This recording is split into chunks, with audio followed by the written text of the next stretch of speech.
Okay, let's go.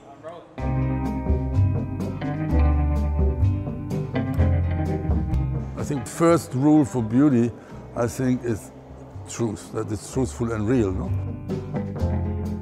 Let me put it this way. A little bit of my mission of what I'm doing these days is like that idea of beauty has been a little transformed into a usable kind of beauty, if you want to call it beauty.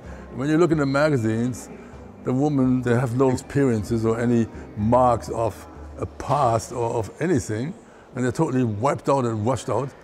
And I think that's insane. That dream of perfection and that dream of being forever young, it's just like, it's a ridiculous thought, no?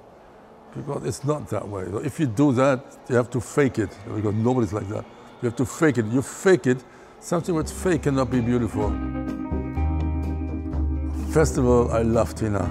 There's nobody in the world like Tina. That's an unbelievable woman. The most energetic woman I know and the most quiet woman I know. It's both in her. No? And we worked a lot together, and it was very easy to do outstanding pictures with her. And then she did an album called Foreign Affairs. And then we said, oh, why don't you be on the Eiffel Tower for that? We went up on the Eiffel Tower, no tricks, no nothing, and she climbed in this thing, and we said, you know, we can try to put your heels after Tina.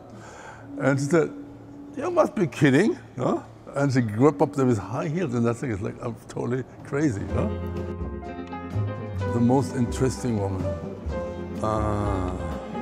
That is a very difficult question. That is like a question you say, who's your favorite model? Besides, I don't have one, but if I would have one, I couldn't tell you that, because that would be very rude, because there's not just favorite one. There are, for several reasons, several ones are going up and down in that scale. No? So I don't know. There are two, I would say. There's Pina Bausch, the late Pina, what I was very close to, and then there's another one I'm very close to, and this is Franca Tosani, the editor from Italian Vogue and Condé Nast. Two different worlds, no? And they're both creatively seen the most important woman in my life. That's a very difficult question too. Why am I who I am? I always had a very, very close contact to myself, if you want, no? And I have done for like 30 years meditation, so that's one way to get close to you. But there are a lot of other things. I had a childhood where nobody really bothered me or told me what to do all the time. So, and all these kind of things together might be one of the reasons. But then you still have to do something with all these things. No? And I think knowing who you are and having that contact to you, so you don't need to look around everywhere to see what you're going to do. No? And I think I found that way to look, let's say it's a different way.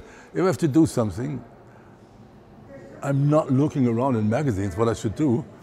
I just sit down and think about it. No? And that is, I think, the most important thing. If I'm different from other people, that's probably one of the reasons.